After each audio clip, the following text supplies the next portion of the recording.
been advising ministers in public and in private. Looking at all the data you can see, do you think we're going to open up on the 21st of June? I think it's uncertain at the moment, and the paper we're putting out today is saying we should really distinguish between the vaccinated and the unvaccinated. So both here at home, if we do have to adjust some of the freedoms because of the rising pressure from new variants, then it's important at least to ensure that those people who are vaccinated have the maximum freedom they can. And I think that could also be done for travel as well. Is it acceptable to turn down a vaccine, do you think? Unless you've got a good medical reason, my view very clearly is no. And I think that's why it's important to give people a real incentive to get vaccinated. Because, you know, if you are vaccinated, the evidence is absolutely clear. It reduces the risk of transmission and it reduces the risk of hospitalisation or death. So would you make them mandatory? I don't think you can make them mandatory, but I think, and this is what we're suggesting today, by making it clear that, for example, if you are vaccinated, if you're double vaccinated, it should be much easier to come in and out of the country. And indeed, round the world, I think you will find that countries start to distinguish between the vaccinated and the unvaccinated. So in Europe, for example, they're going to allow you to travel freely within Europe if you're double vaccinated. The trouble is, this does create, does it not, a two-tier society between the vaccinated and the unvaccinated. Looking at your own paper says that if you haven't been vaccinated, you won't be able to go to nightclubs and theatres and big sporting events and many other places. So you will be discriminated against. Yeah, but I think, you know, the word discrimination's got a very loaded meaning in the English language now. But really, when it comes to risk management, it's all about discrimination. So the reason we vaccinate elderly people first is they're more at risk.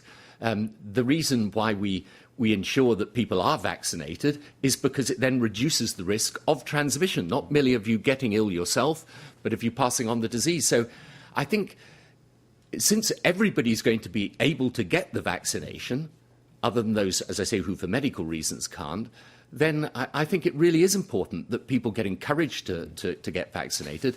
And we also make suggestions as to how we can make sure you get proper proof of vaccination. I mean, actually, the NHS ex-people have done a good job in the NHS app, but we need to make that interoperable with other systems so that you can use this as proof of vaccination throughout the world. I use the word discrimination advisedly because we know that people from ethnic minorities are less likely to be vaccinated. There's a figure saying among the over 50s, there is on average 25% less vaccine take-up among black people than white people. Now, that is discrimination if you're going to push them into a second tier. The answer to that, Andrew, is to encourage people from that community to get vaccinated.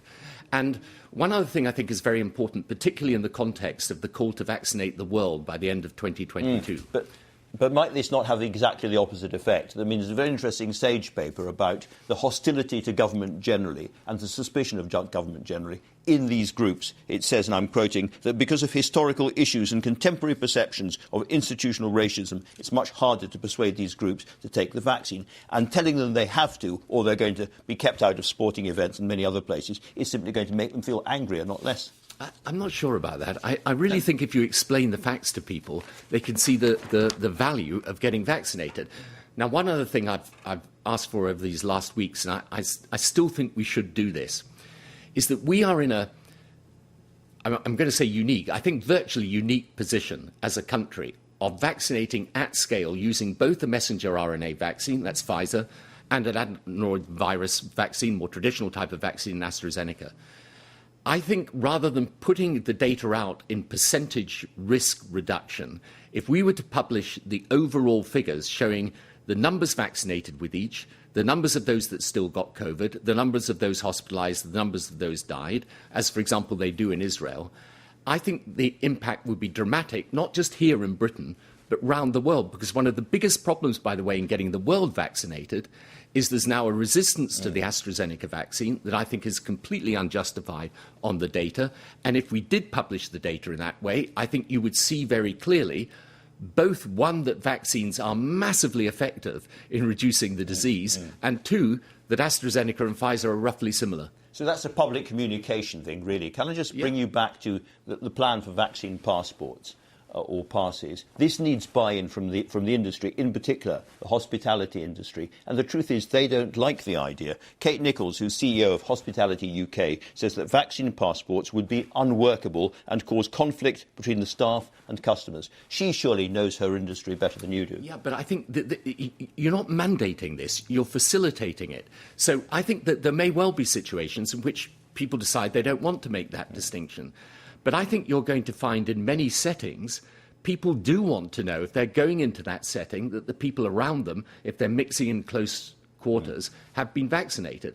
And I think, when you look around the world at some of the best practice on this, it's very, very clear that in the end, it's not just going to be something that government does. The consumer, the citizen, has also got a voice in this. One last group that really concerns me, I'd like to hear your views on, are disabled people with autoimmune problems in particular, who can't be vaccinated. Surely this is grossly unfair to them. They have a hard enough time already. Right, so you've got to make special provision, because obviously that would be completely inappropriate to discriminate against them. It's a relatively small group of people, but you need special provision for those. I'm 100% sympathetic to that. What I'm not sympathetic to are people who are able to get the vaccine and just refuse to get it. This whole argument reminds me of something going back for some years. This is ID cards by the back door, isn't it? Look, I was then, I remain even more convinced today, particularly with biometric technology.